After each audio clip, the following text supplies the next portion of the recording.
O islamismo.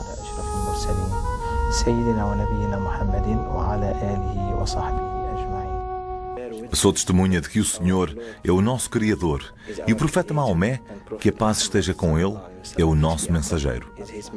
Ele veio entregar uma mensagem e fê-lo de modo perfeito, seguindo o caminho do amor e da pureza.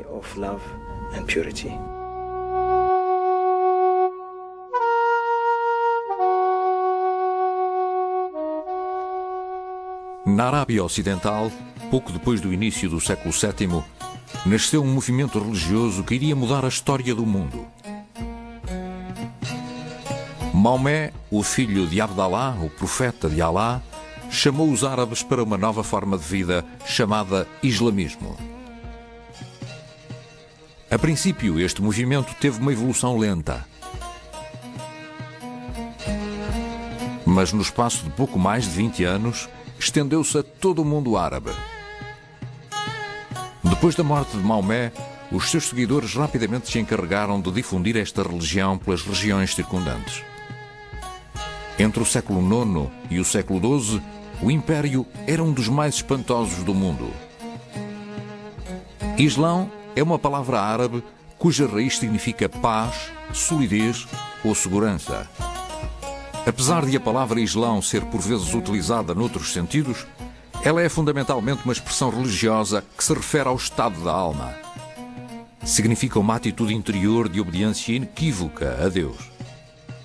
A palavra Islão pode ser traduzida como entrega, submissão ou resignação. Neste sentido, Islão é a submissão ou resignação à vontade de Deus, dado que a vontade de Deus foi transmitida ao profeta Maomé numa série de revelações divinas. Os seguidores do islamismo recebem o nome de muçulmanos, o que literalmente significa servos. Sendo assim, a declaração "Eu sou muçulmano", dita em plena consciência, não é apenas o ato de se identificar com um grupo religioso, mas significa também "comprometo-me a obedecer sem reservas à vontade de Deus". Isto implica uma determinação constantemente renovada e sempre original de colocar todas as atividades da vida nas mãos de Deus. Esta é, sem dúvida, uma profunda declaração religiosa. É difícil obter números precisos, mas atualmente os muçulmanos prefazem cerca de 1/5 da população da Terra. O islamismo é a segunda maior religião a seguir ao cristianismo. Uma conquista notável para uma das mais novas e importantes confissões religiosas do mundo. Os muçulmanos concentram-se numa faixa de países situados em ambos os lados do Equador, desde Marrocos, no norte da África, às Filipinas, no sudeste da Ásia.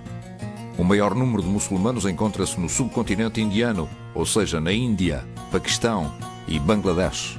No entanto, o país que reúne em si o maior número de muçulmanos é a Indonésia, onde mais de 100 milhões de pessoas, mais de 90% da população, professam a fé islâmica.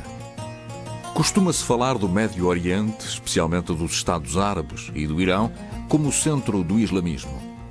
Esse foi de facto o palco da história da comunidade islâmica e atualmente o povo dessa região é muçulmano.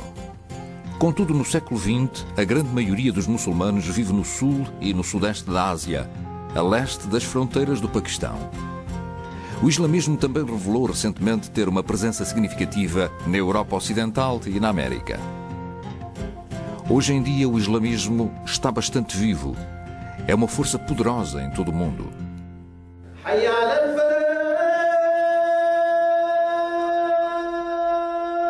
Uma das principais obrigações de todos os fiéis do Islão é prestar provas da fé que professam. Em primeiro lugar, devem repetir a Shahada, ou declaração de fé. Em nome de Deus, beneficente e misericordioso, sou testemunha de que não há outro Deus senão Deus, e Maomé é o seu mensageiro. Os muçulmanos veneram Deus e não o profeta Maomé. Nesta medida, é um grande erro falar da religião islâmica como sendo uma religião maometana ou referir-se aos seus seguidores como maometanos. O papel de Maomé na crença islâmica é muito diferente do de Jesus no cristianismo. Maomé é visto como um profeta ou mensageiro de Deus, enquanto no cristianismo Jesus é considerado a encarnação da própria divindade. Pouco se sabe sobre os primeiros anos da vida de Maomé, ignorando-se inclusivamente a data precisa do seu nascimento. Apesar da informação disponível ser escassa, sabemos que Maomé nasceu em Meca, no seio de uma família pobre, em 570 d.C. A sua subsistência dependia do comércio. Trabalhou como mercador e viajou com caravanas até às fronteiras da Arábia. Quando tinha cerca de 40 anos, recebeu a primeira revelação de Deus, um chamamento para ser profeta. Ele era um pensador que cultivava o hábito da meditação, das vigílias solitárias e do jejum nos montes que rodeavam Meca. Maomé começou a pregar depois de ter recebido uma revelação descrita num capítulo do Corão em que, nos primeiros versos, se pode ler: Vós que estáis envoltos no manto, erguei-vos e espalhai a mensagem. Enaltecei o Senhor, purificai as vossas vestes. Segundo a tradição, quando Maomé recebeu as revelações, esqueceu-se de tudo o que o rodeava, entrando num estado de transe. De acordo com a ortodoxia islâmica, Deus foi o autor das revelações. Maomé recebeu-as, e o intermediário entre ambos foi o anjo Gabriel.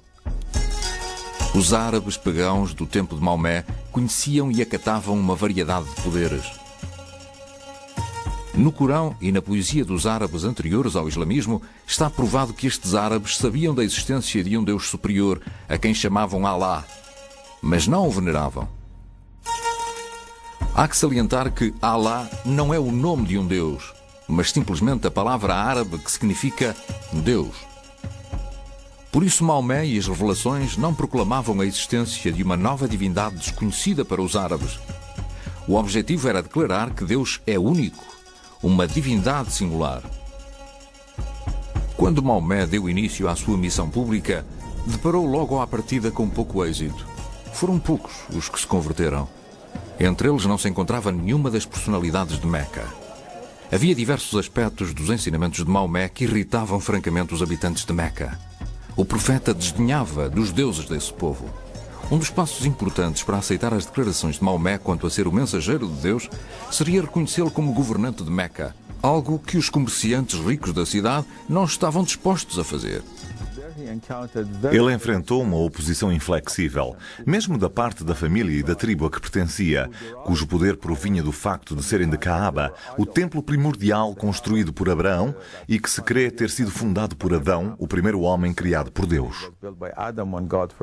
Por conseguinte, a missão do islamismo, que consistia na unidade divina e na oposição a todo tipo de idolatria, encontrava um obstáculo num dos seus princípios fundamentais: o poder da família, da tribo, que era a própria tribo do profeta. Por essa razão, em 621, Maomé começou a negociar com alguns cidadãos de Yatrib, um oásis que ficava a uns 160 km a norte de Meca. Cerca de 70 seguidores não tardaram a mudar-se para Yatrib e um ano mais tarde Maomé juntou-se a eles. A migração de Meca para Yatrib é a chamada Hégira. A cidade de Yatrib mudou mais tarde o nome para Madinat al-Nabi, que significa a cidade do profeta, ou simplesmente Al-Madinah, a cidade. Esta migração assinalou uma mudança radical na vida do profeta. Os seus ensinamentos foram então postos em prática. A data da Hégira também assinala o início do calendário islâmico, que se baseia nos ciclos lunares.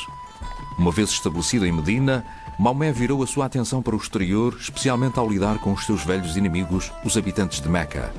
Através de uma série de alianças e campanhas militares, ganhou influência junto das tribos da área que circunda Medina.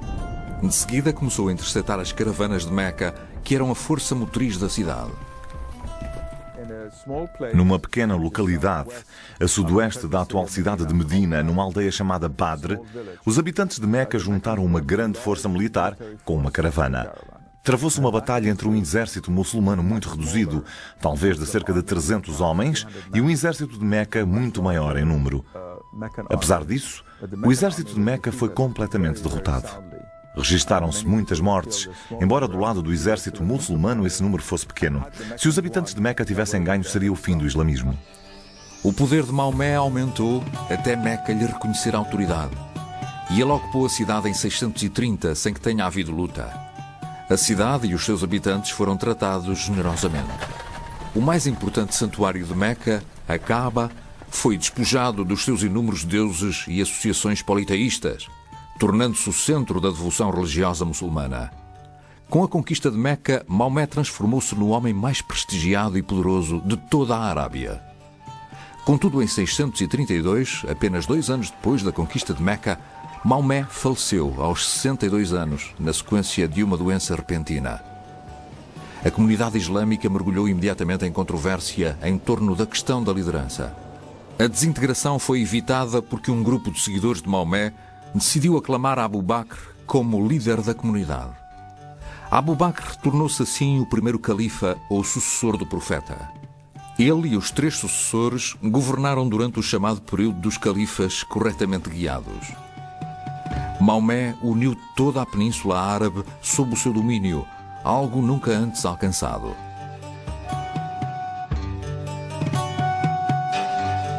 O seu modo de governar estabeleceu as bases de um império brilhante, cuja glória só seria totalmente reconhecida ao longo dos 4 séculos seguintes. A maior contribuição de Maomé foram, no entanto, os ensinamentos religiosos que lançaram as bases de tudo o resto. Constituíram uma visão inteiramente nova do mundo, que deu origem a uma das tradições espirituais mais ricas e mais dinâmicas da história. Para os muçulmanos, a profecia foi o meio escolhido por Deus para transmitir a sua vontade e as suas normas orientadoras à humanidade através dos tempos. A tradição islâmica apresenta vários números quanto aos profetas que existiram na história: 8.000, 124.000 e até mesmo 240.000. O islamismo reconhece alguns dos profetas mencionados na Bíblia, como Moisés, David e Jesus. Os muçulmanos acreditam que Deus lhes enviou muitos livros no passado, alguns conhecidos e outros desconhecidos. Estes incluíam a Taurá, referindo-se à Tora, de Moisés, o Zabur, os Salmos de David, e o Injil, Evangelho de Jesus Cristo. A estes profetas e a estes livros, os muçulmanos juntaram o nome de Maomé e o livro que este recebeu, o Corão. A essência do coração do profeta era tão pura que aquela energia se expandiu por Meca, que é um deserto, abrangendo o mundo inteiro. Desde o extremo oriente ao extremo ocidente. E por isso, o amor que emanava do coração do profeta pode ser comparado ao da rainha mãe das abelhas. Ela fornece a energia a todas as abelhas para produzirem o mel. Existe uma semelhança dele com Jesus, com o seu amor pela humanidade que abrangia a todos, e com Moisés, cujo amor era também extensivo a todos. Subjacente à doutrina islâmica está um entendimento distinto da natureza e da condição humana. Segundo os muçulmanos, o problema fundamental de toda e qualquer pessoa é a limitação que temos enquanto seres humanos. Desconhecemos a forma adequada de viver e somos incapazes de a descobrir através das nossas faculdades e recursos simples. Para os muçulmanos, a história da humanidade pode ser esboçada como o processo repetitivo de receber orientação através de profecias e depois divergir destas. Os seres humanos têm, evidentemente, uma tendência inerente para se desviarem do caminho divino e de seguirem o seu próprio caminho. Contudo, os muçulmanos acreditam que, com a vinda de Maomé, o ciclo de mensagens proféticas atingiu o seu clímax e o seu fim. Segundo o Corão, ele era o selo dos profetas. O islamismo é uma religião do livro. No seu centro está o Corão, o conjunto de revelações feitas a Maomé, começando com o seu chamamento para ser profeta, tarefa que desempenhou até ao fim da vida. O Corão tem aproximadamente o mesmo tamanho que o Novo Testamento cristão. Está dividido em 114 suras, ou capítulos. Sabe-se muito pouco acerca da condição ou do estado do Corão quando o profeta morreu. Maomé tinha orientado a sua atividade no sentido de registar e organizar em capítulos alguns extratos do livro sagrado. No entanto, a comunidade muçulmana é unânime em concordar que o mais extenso trabalho de reunir e publicar o Corão foi realizado no tempo dos primeiros 3 califas, ou sucessores do profeta. Esta foi a altura em que se diz que o Corão foi compilado a partir de escritos nas pedras, nas folhas de palmeiras, em pedaços de pele e nas omoplatas dos animais. O Corão foi compilado a partir do coração dos homens, ou seja, das suas memórias. Em geral, existe concordância por parte dos muçulmanos em dizer que o Corão foi reunido sob o patrocínio do terceiro califa, Uthman. Os muçulmanos ortodoxos acreditam firmemente que desde o dia em que foi compilado, o Corão de Uthman foi preservado da mudança, da distorção ou do erro, até ao último sinal de pontuação. A forte convicção dos muçulmanos de que no Corão está a palavra de Deus justifica a resistência que nutrem relativamente ao livro sagrado. Quando o Corão é traduzido, particularmente para as línguas do mundo muçulmano, como o persa ou o turco, é costume imprimir-se o texto em árabe a par da tradução. Todos podem compreender a beleza do texto do Corão, sendo essa a razão pela qual foi definido como o critério para a língua árabe perfeita, o modelo supremo da língua árabe desde a sua revelação. Por todas as regiões do mundo islâmico, onde existem 1 bilhão e 200 milhões de muçulmanos, não existe ninguém que não aprecie a beleza da língua árabe do Corão, mesmo não entendendo o significado dessas palavras. Os muçulmanos têm um cuidado extremo com o Corão, prestando-lhe reverência. Nunca é colocado no chão e não é permitido que toque numa substância impura. A reverência prestada ao Corão conduziu também a um embelezamento do texto através de uma caligrafia bela e refinada, uma forma de arte que exalta a escritura de uma forma direta. O Corão descreve Deus como sendo detentor de inúmeros atributos, nomeadamente sabedoria, poder, vida, audição, visão, vontade, etc. Foi elaborada uma lista com 99 qualidades, assim como os 99 substantivos mais belos compilados a partir do Corão. Desempenham um papel importante no pensamento místico islâmico e também na teologia islâmica. Os muçulmanos defendem que o Corão terreno é retirado de um livro celestial que tem estado com Deus nos céus desde a eternidade, que contém a palavra de Deus. Este livro celestial é mencionado nas passagens do próprio Corão, onde é designado tanto por mãe dos livros, como por tábua conservada escondida, ou tábua escondida que só pode ser tocada pelos puros. A crença geral é de que as revelações feitas aos profetas anteriores, bem como as que foram feitas a Maomé, foram retiradas deste livro celestial.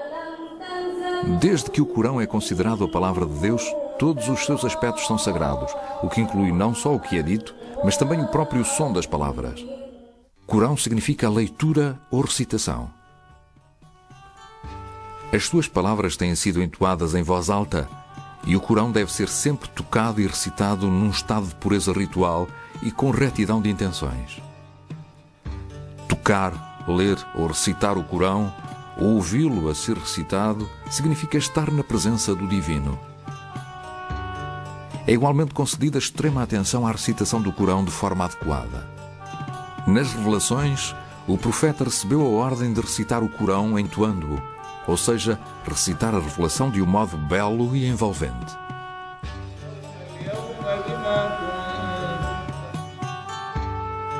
A veneração do Corão assume, no entanto, outras formas. Por todo o mundo islâmico, os muçulmanos tentam memorizar todo o Corão, apesar de ser um livro com cerca de 6.200 versículos e cerca de 120.000 palavras. Memorizar o Corão é um ato de devoção de grande mérito.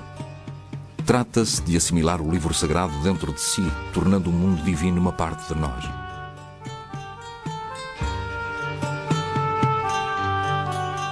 Por esta razão, existem escolas em todo o mundo islâmico para ensinar o texto do Corão às crianças. O Corão é a autoridade máxima para os muçulmanos em todos os assuntos de religião e lei. Engloba todos os aspectos da vida islâmica.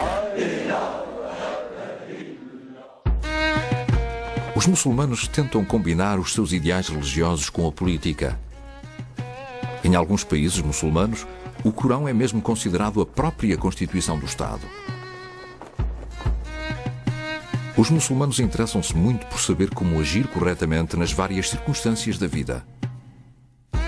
A lei islâmica resume-se essencialmente ao esforço de estabelecer a vontade de Deus para a conduta humana.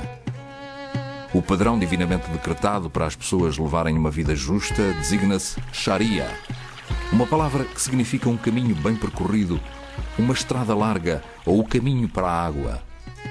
Devido ao âmbito da Sharia, diz-se com frequência que o islamismo é um sistema de vida completo. A Sharia regulamenta o comportamento ritual, estabelece regras para a higiene pessoal e estipula o vestuário adequado. Se quiser explicar a alguém o que é dito no Corão quanto aos motivos de se dever usar um véu, a explicação que o Corão dá é que este deve ser usado para se ser reconhecido como muçulmano, para não se ser incomodado. E o véu deve ser usado na rua. A nossa organização, no entanto, não dá importância ao uso do véu.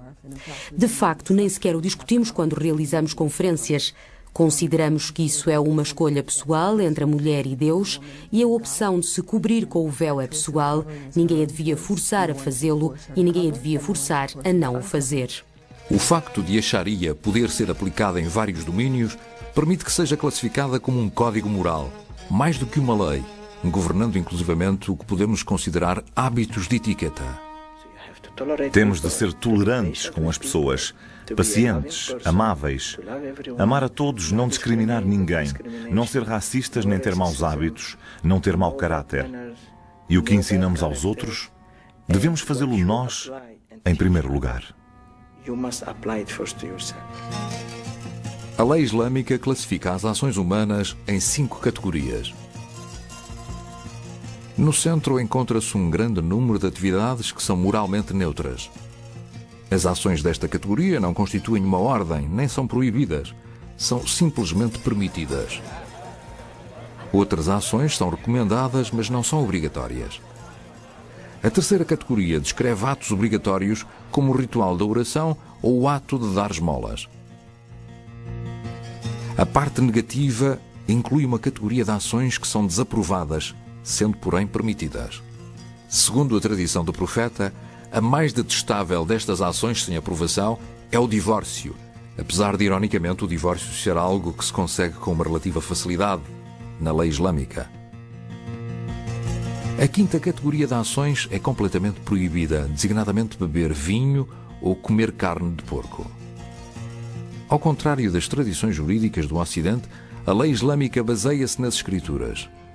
Nos países modernos do Ocidente, a lei é a preocupação fundamental do Estado e existem limites territoriais para a sua jurisdição.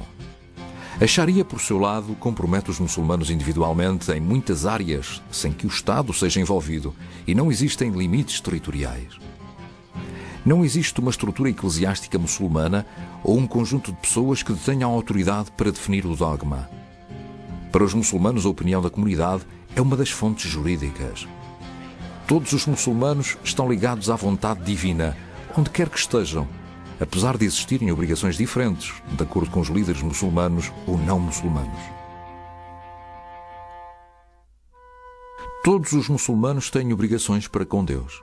As obrigações mais importantes são os 5 pilares do Islão: a declaração de fé, a oração, a esmola, o jejum e a peregrinação. Todos os muçulmanos devem declarar a sua fé recitando a Sharia, uma fórmula curta, mas precisa, testemunhando a fé. Ashhadu an la ilaha illallah wahdahu la sharika lahu wa ashhadu anna Muhammadan abduhu wa rasuluhu. Sou testemunha de que o Senhor é o nosso Criador e Maomé é o seu profeta. Que a paz esteja com ele. Ele é o nosso mensageiro, veio entregar uma mensagem e fê-lo de modo perfeito, seguindo o caminho do amor e da pureza.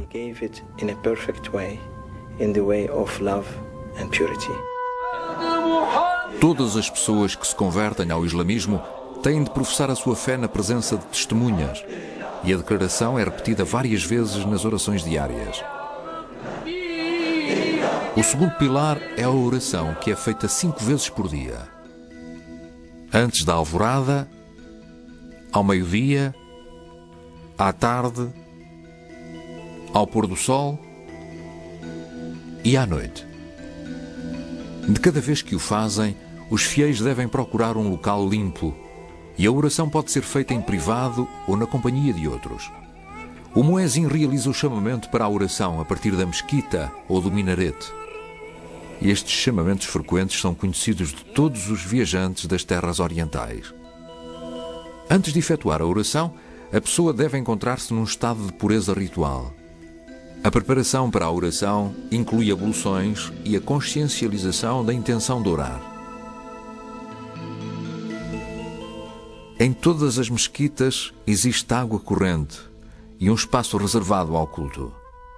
A oração comunitária acontece todas as sextas-feiras ao meio-dia e também em dias festivos na mesquita. A oração é sempre realizada num local voltado para Meca e para o grande santuário, a Kaaba.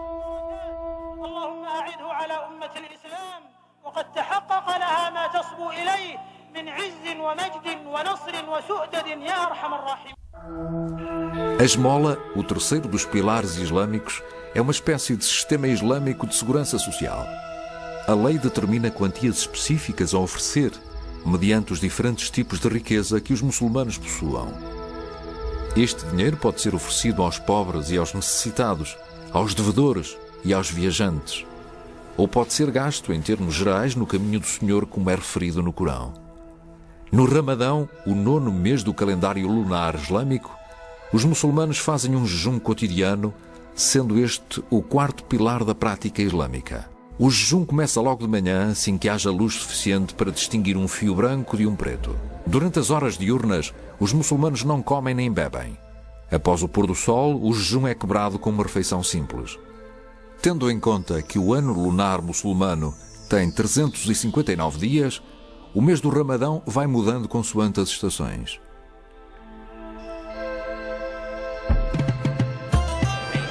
O período de jejum termina com um dos maiores festivais religiosos do ano islâmico, o Eid al-Fitr, que celebra a quebra do jejum.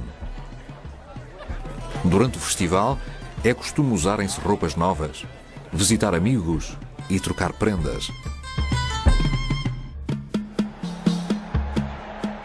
O 5º pilar do islamismo é a Hégira, a peregrinação a Meca no 12º mês islâmico. Todos os muçulmanos saudáveis e com capacidades financeiras devem empreender a peregrinação pelo menos uma vez na vida. E quem o faz chama-se Hajj. Ao entrar na Porta da Paz, o peregrino deve submeter-se a um ritual de purificação e usar um vestuário especial.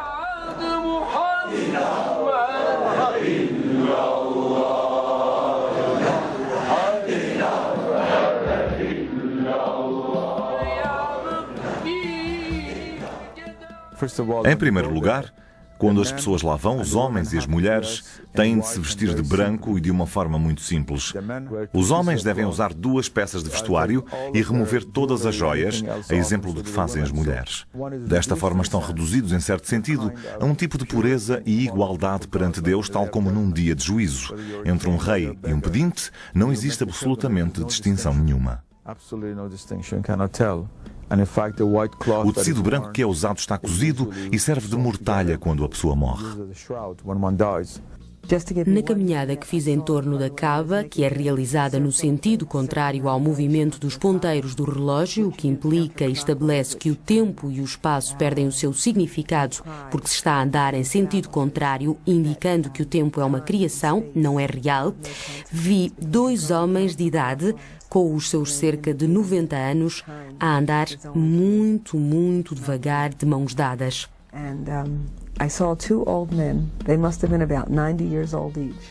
Parecia que eram amigos de há longa data e andavam ali aos círculos. Estavam a andar calmamente, sem pressas. Provavelmente precisaram de cerca de 8 horas para fazerem a mesma coisa que eu fiz numas 2 horas e meia e era maravilhoso. Era como se o tempo tivesse parado para eles. Estavam a fazer a caminhada ao ritmo deles. A única coisa que lhes interessava era estarem a fazer algo de religioso, a realizar algo de muito importante antes de morrerem e estavam juntos. Isto acontece num dos 12 meses do calendário lunar. O chamado mês da peregrinação, a que estão associados rituais extremamente elaborados.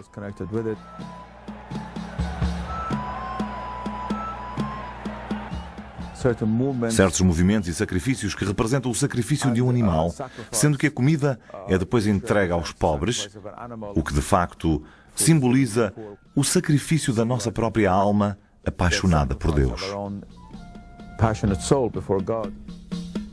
Os muçulmanos de todo o mundo executam também um sacrifício nesta altura, o chamado Festival do Sacrifício. É considerada a mais importante das várias celebrações religiosas que marcam o ano islâmico. O auge da celebração é estar na presença de Deus na planície de Arafat, o local onde o profeta pregou o seu derradeiro sermão. Depois de completarem os rituais em Meca, a maior parte dos peregrinos termina a sua viagem à Arábia com uma visita ao túmulo do tão amado profeta em Medina. A peregrinação é muito mais do que um ato individual de devoção. Em tempos, chegavam a vir pessoas de todo o mundo que se juntavam aqui, e hoje esse número aumentou para 1.200.000 da última vez que se celebrou a Hégira. Vêm pessoas de terras longínquas, desde Toledo, no Ohio, ao Tombuctu, no Mali, ou Ast, na Indonésia. Pessoas loiras e morenas, de aparência malaia, chinesa e caucasiana. Gente vinda de todo o mundo. É uma instituição única. Assistir a esta celebração é uma experiência notável.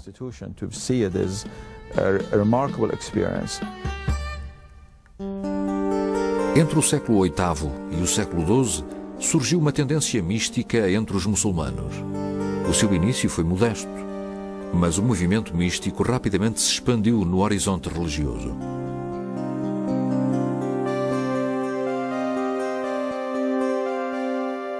Os místicos de todas as tradições religiosas afirmam ter na base da sua crença algo de inefável, que não pode ser expresso em palavras.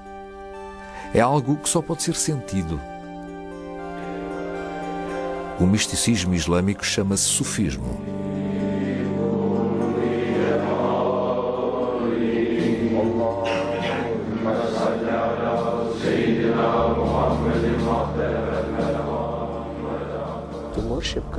No sufismo, Deus é venerado como se o estivéssemos a ver. Se não o estivermos a ver, Ele está a ver-nos a nós.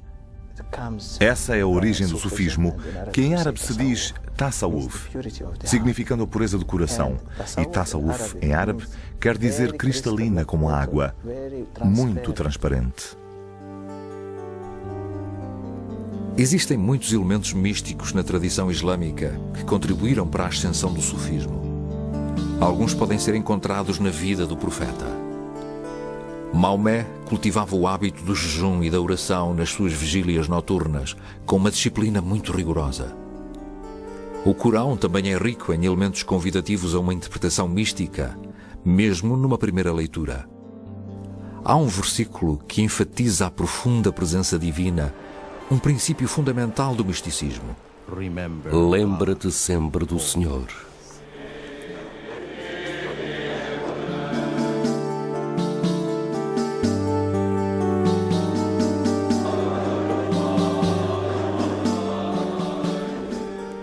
As ordens místicas sufistas têm uma cerimónia peculiar chamada dhikr, que significa recordar ou mencionar. Nesta cerimónia, os sufistas repetem o nome divino ou outra fórmula de devoção. O ritmo da recitação é frequentemente acelerado. São utilizados métodos de controle da respiração, como acontece noutras religiões.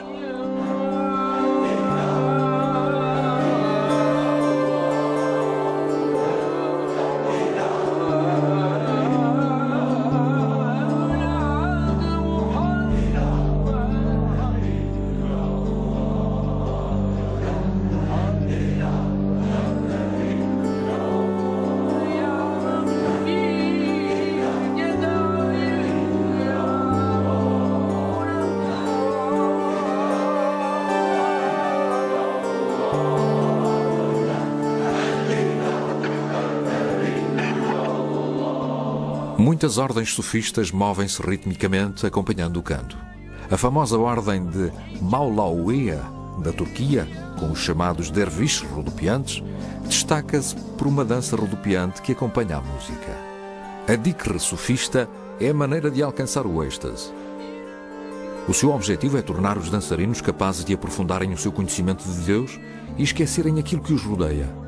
Muitos místicos tentaram descrever o processo místico e o caminho misterioso de união com Deus. Ao longo dos séculos, a literatura sufista tem-se dedicado largamente à explicação do caminho místico. Existe muita poesia e livros sufistas que expressam as formas de nos purificarmos através da oração e do jejum. Podemos jejuar, orar, mas podemos enganar. É possível fazer tudo, até mentir. Porém, quando se alcança um estado de pureza, sabendo que Deus nos está a observar, então seria aquilo a que eu chamo um estado de excelência, de perfeição, o último estado. Aí é impossível enganar. Como é que vou rezar e entrar na presença de Deus se estou a mentir? Essa é a origem do sufismo, que está enraizado na maior parte da narração do profeta e do livro sagrado, o Corão.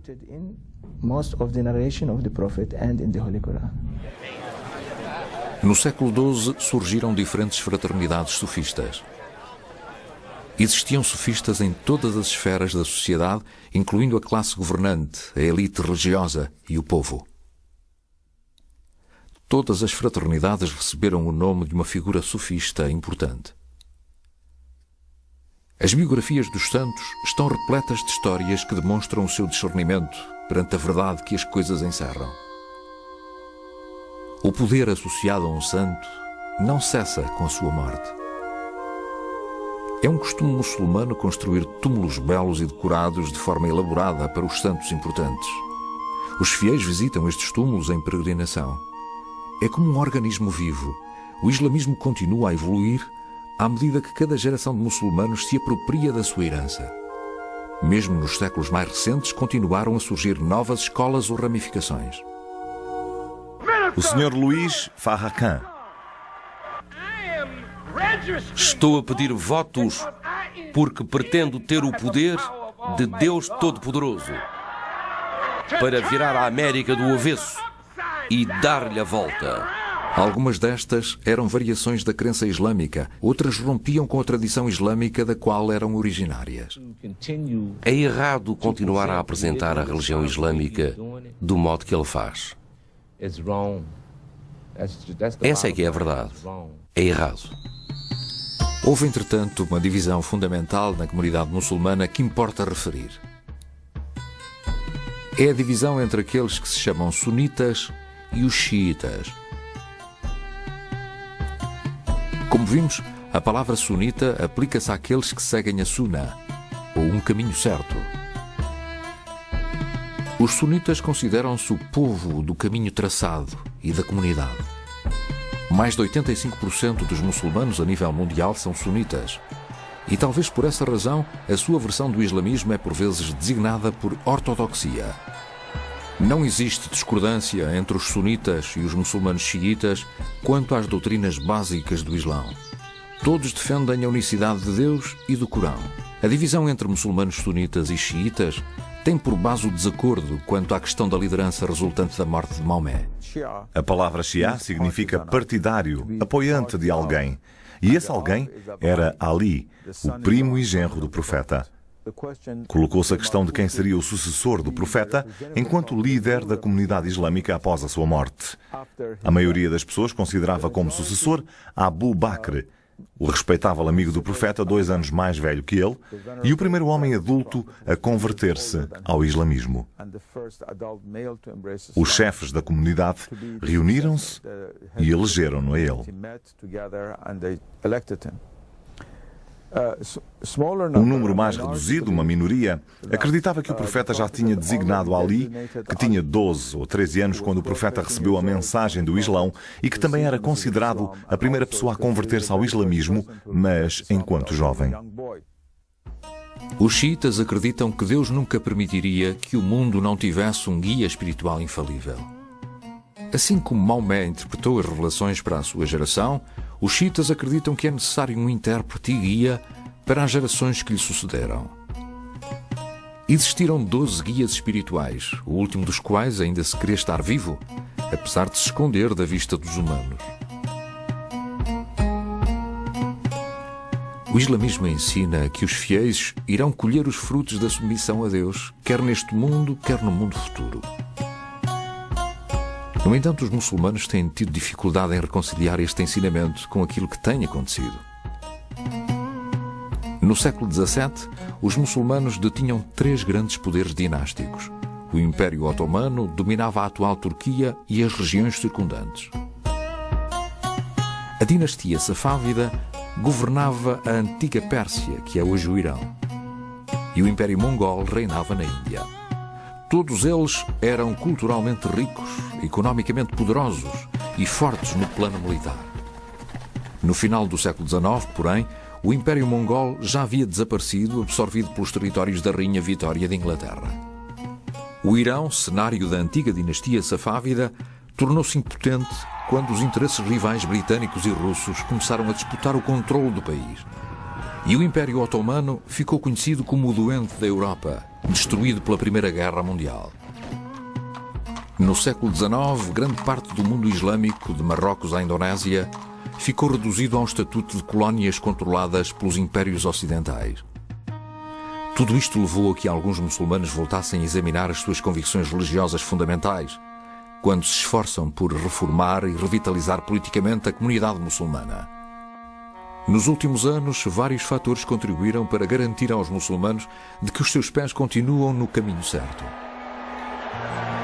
Um desses fatores foi a queda do colonialismo, permitindo aos muçulmanos quebrar o jugo político da Europa. Especialmente depois da Segunda Guerra Mundial, houve uma série de países muçulmanos que declararam e reclamaram a sua condição de nação. Os Estados muçulmanos formam atualmente um bloco poderoso nas Nações Unidas, detendo uma influência significativa sobre as questões internacionais.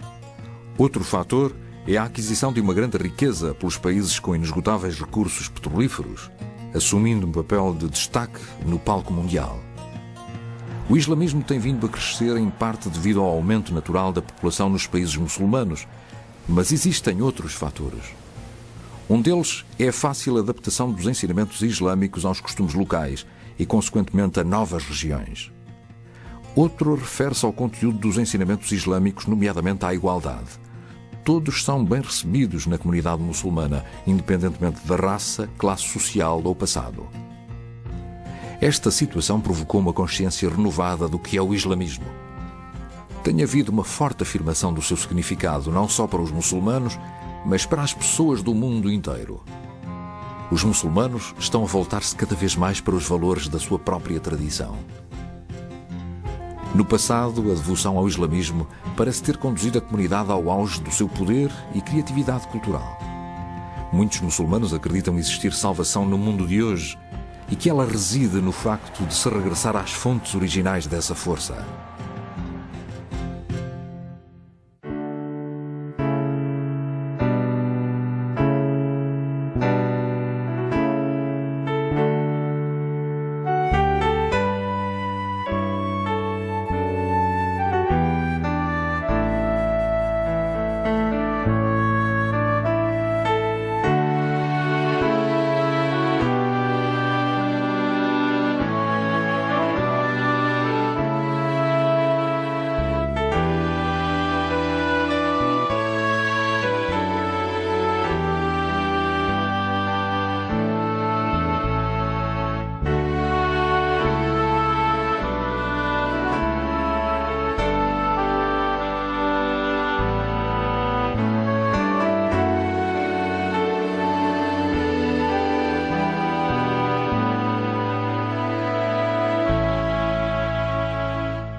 A maioria dos muçulmanos procura uma vida pacífica e reverente, obedecendo a Deus. O Corão decreta uma saudação comum para o mundo islâmico. Assalamu alaikum wa rahmatullahi wa barakatuh. Que a paz esteja convosco e Deus vos abençoe.